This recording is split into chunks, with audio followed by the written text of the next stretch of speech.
Cool. So hi, everyone. My name is Hui. I'm a first-year PhD student here at Columbia University. And I'm really excited today to tell you about FlingBot, which is joint work with my advisor, Professor Shur Song. In this project, we focus on the task of cloth unfolding, where the objective is to maximize the coverage of the cloth. Because this unfolding reveals key features of the cloth, it is a common first step for most cloth manipulation pipelines. Despite the abundance of sophisticated methods for unfolding over the years, they typically only address the easy cases or take forever for challenging cases, even at 30x speed, like this prior work here. Indeed, cloth unfolding is so challenging, it's so crucial for downstream tasks that many cloth manipulation methods assume an unfolded initial state. So why is this task so challenging for prior works? What do they all do? Well, they all use single-arm quasi-static manipulations like pick and place or pick and drag, which will take forever to unfold this cloth. In addition, if the cloth is larger than the system's reach range, any robot arm that is not able to climb over its workspace like I do here won't be able to completely unfold the cloth. But let's take a step back here and consider how you would make your bed in the morning. Would you use quasi-static actions? Probably not. Instead, you'd use both of your hands, and with as little as a single high-velocity fling or two, you'd be able to completely unfold your initially crumpled blanket. From this observation, the key idea of FlingBot is simple. Use high-velocity dual-arm flings for cloth unfolding. Why? Well, dynamic actions are efficient. They can unfold the cloth a lot, even with just one fling. They can expand the system's effective reach range. This is because high-velocity actions can move parts of the cloth that the arm might not be able to physically reach. Third, they're generalizable.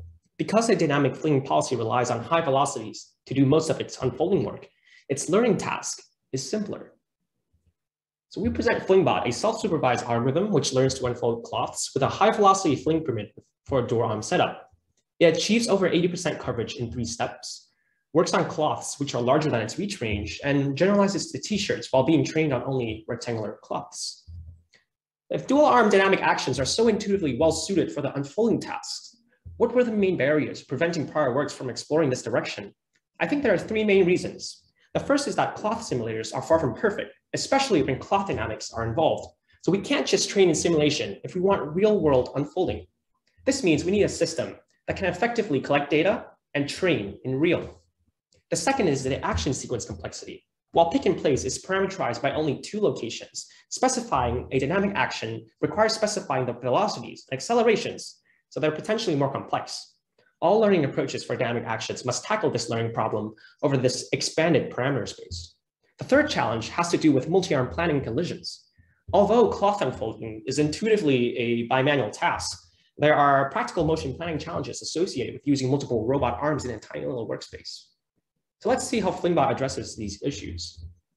To address the sim-to-gap issue, we use a self-supervised real-world setup.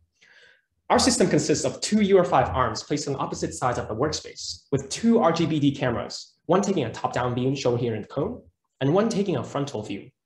At each step, our policy takes as input the top-down RGB image, outputs the action parameters, executes the action with the help of the front view camera, then observes the change in cloth coverage as measured by the top-down camera. Finally, at the end of each episode, the system automatically resets to a new crumpled cloth by randomly picking the cloth up, then dropping it down. This means when I was working on FlingBot, I would just start the robots, go home and sleep while my robots work hard all night, and then come back the next morning to look at the results. Our dynamic motion primitives involve first picking up the cloth, stretching it, flinging it with a high velocity, then placing it down. So to perform this primitive, we'd need to choose where to pick, how far to stretch, how fast to fling, then finally where to place the cloth down. That's quite a few parameters. However, for the task of cloth unfolding, there are some natural answers to these questions. For instance, we'd always want the cloth to be as stretched out as possible without actually tearing it. And we'd always want to place the cloth down somewhere in the workspace where it's easy to reach the cloth again. So we're left with learning where to grasp and how fast to fling. However, in our real-world setup, we observe that grasping is much more important to unfolding than other fling parameters. Here, if we vary the fling height and fling speed manually, the system is still able to achieve a high coverage from a crumpled initial state if they're given a good grasp, such as the ones on the shoulders of the cloth. This means we can just fix the fling speed and focus on choosing 2 good grasp points. This is how we address the second key challenge. What we've just done here is we've reduced the task of learning the parameters of this complex multi-step primitive to the much easier task of learning to find two good grasp points. While two-arm grasping seems much more approachable, it still requires some careful thought. This is because of the third challenge, which is that arms can collide with each other while working in a tight workspace, working on a tiny little cloth. However, we can impose two constraints on the grasp location to minimize these collisions. Specifically, the arms should not cross over each other, nor should they be too close or too far away from each other. So we want to design our action parameterization in a way that makes satisfying these two constraints easy. The naive solution of directly predicting the left and right arm grasp locations is not ideal because the two constraints get entangled with each other. However, another approach is to treat the two grasp points as a line with a center point, a grasp rotation, and a grasp width. We can directly constrain the grasp width to satisfy the grasp width constraint. And similarly, we can constrain the grasp rotation so that the two endpoints of the line never crosses the center line, satisfying the crossover constraint. In short, our action parameterization addresses a third main challenge. It prevents multi-arm collisions by making safety constraints easy to satisfy. So let's just get our policy to directly regress C, theta, and W and then call it a day. Well, not really. It's because this approach requires the network to reason about what the best action is at different grasp positions, rotations, and scales, which ignores the structure of the problem. So what is the structure of this problem? For cloth unfolding, the best grasp points is equivariant to translation, rotation, and scale.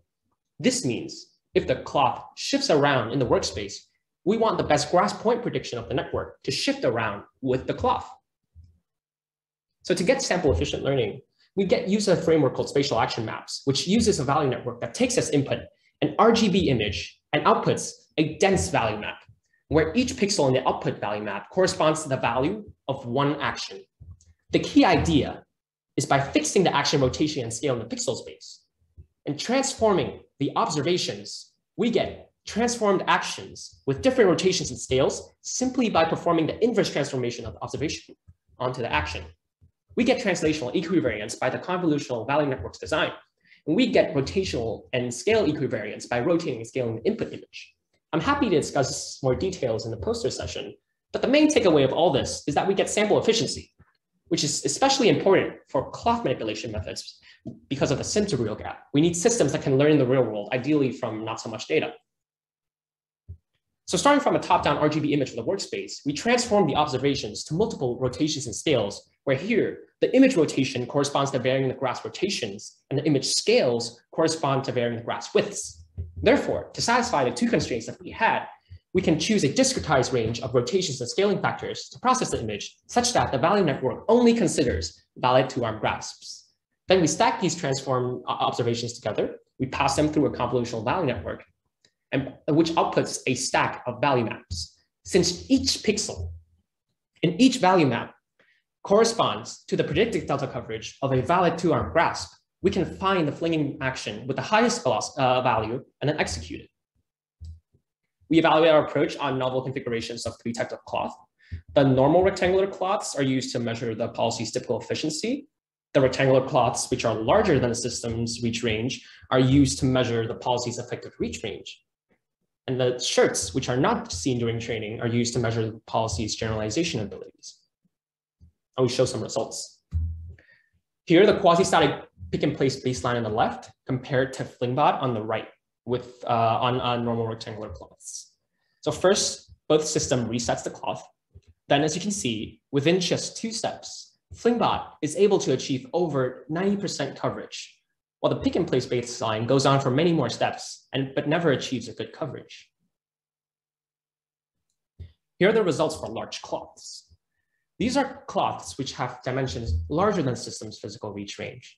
Even in this challenging case, FlingBot takes a few more steps than before, but it's still eventually able to achieve a very good coverage. Again, even when FlingBot has finished, the pick-and-place baseline still goes on. And here are the results for shirts. These results demonstrate FlingBot's generalization abilities because both approaches only saw rectangular cloths during training. Here's the quantitative result in comparison. We compare against 3 quasi-static baselines. where the first two are similar to many prior cloth unfolding works, and the third uses pick and drag, but also stretches the cloth after picking to ablate the effect of the stretching step. We also include two flinging variants, one which does not use spatial action maps to exploit the equivariances of cloth unfolding, and one which also additionally learns the fling speed using reinforcement learning. Looking at the top graphs here, we see that dynamic actions can unfold cloths much more efficiently than all quasi-static baselines. Looking at the table below, we see that learning the fling speed does not offer a significant benefit over using a fixed fling speed, which justifies our design choice of fixing it for simplicity. We also see how poorly directly regressing the grass parameters do compared to FlingBot, which suggests the importance of baking the problem's equivariances into the learning algorithm.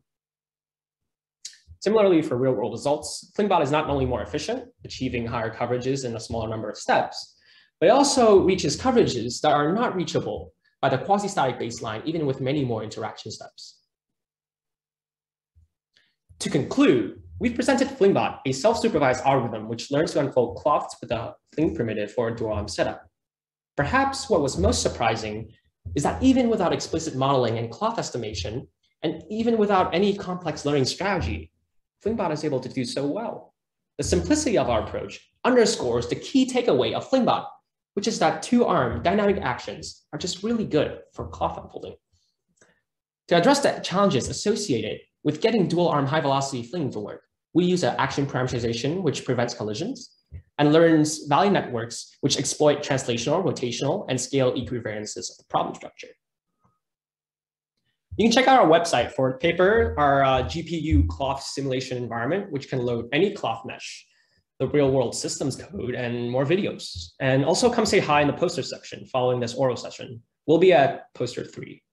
Thanks.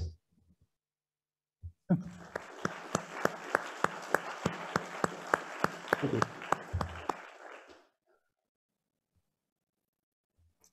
Excellent.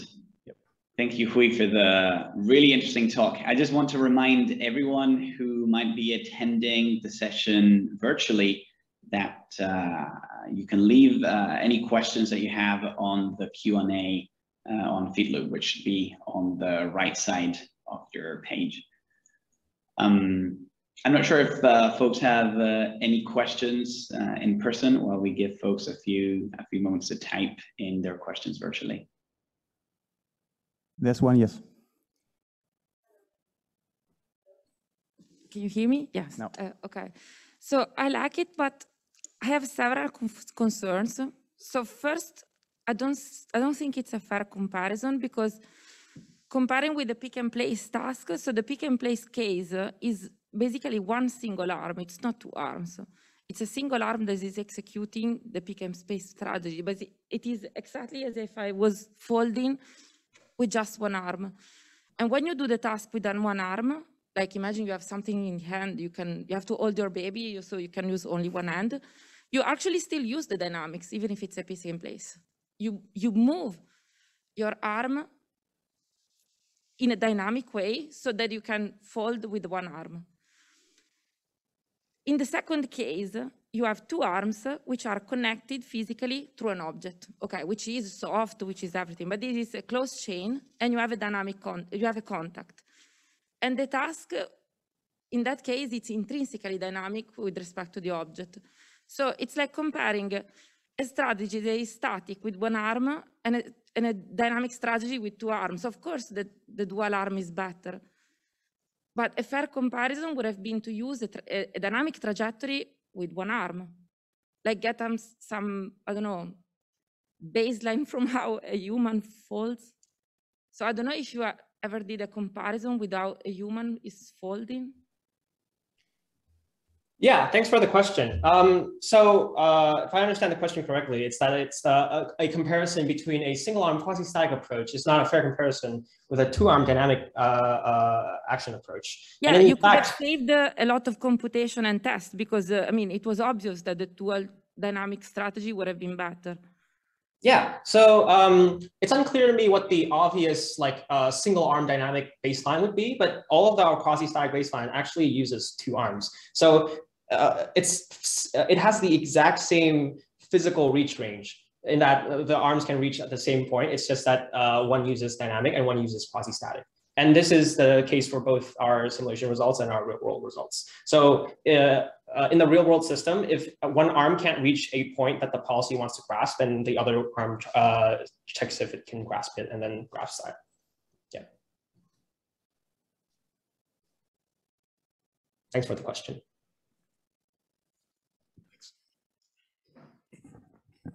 Okay. Just looking for more arms. No. Okay, then thank you. So that one, sorry, I'm very blind today. Thanks. It's a great result. And just to follow up on the last question, because I think she's right. What is your sense of what you could do with one arm using something like a fling motion? Do you think that could be tuned in some way to get you part of the way there? I mean, you know, I don't know if it's not obvious, but I think it's an interesting thing to look at. I'm just curious what you think about it. Yeah, I agree. I think like going forward, if we reflect on our experience manipulating cloths in our daily life, we use dynamic actions for a lot of our deformable object manipulation, and some of them involve two arms, like unfolding the sheet, but some of them involves one arm, and I think that especially when cloths are stiff, one arm dynamic actions can go a little bit further. I've seen works that use one arm dynamic actions for unfolding a slightly stiff cloth, because if it's stiff, then you can effectively use its stiffness to move a further part of the cloth that you're not grasping on. But if the cloth is very soft, then moving your end effector around really only moves that local region of the cloth, and it doesn't really affect the other parts of the cloth. And to really think about what kind of single arm dynamic actions you can do in a robotic system, that's still unclear to me, but that's a very, very important and interesting future direction to take. Yeah. Okay, I think in the time, we do have one virtual question. Perhaps we can let them just have it very quickly. So this is from Pete Florence at Google Robotics. And so the question is, the work really demonstrates that doing tasks dynamically can be way more effective and fun. So could you say some more about your thoughts on extending more dynamic approaches into other tasks? Yeah, so I think I touched a little bit on that point in my previous answer, but we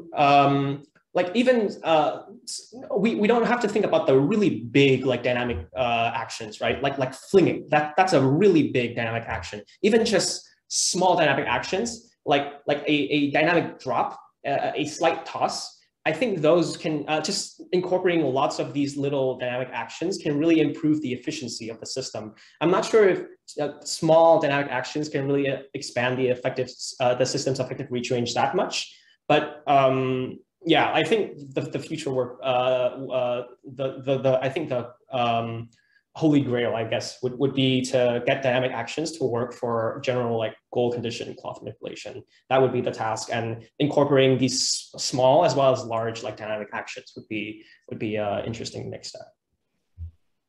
Excellent. Well, I look forward to seeing the follow-up work on dynamic folding. Thank you. Thank you.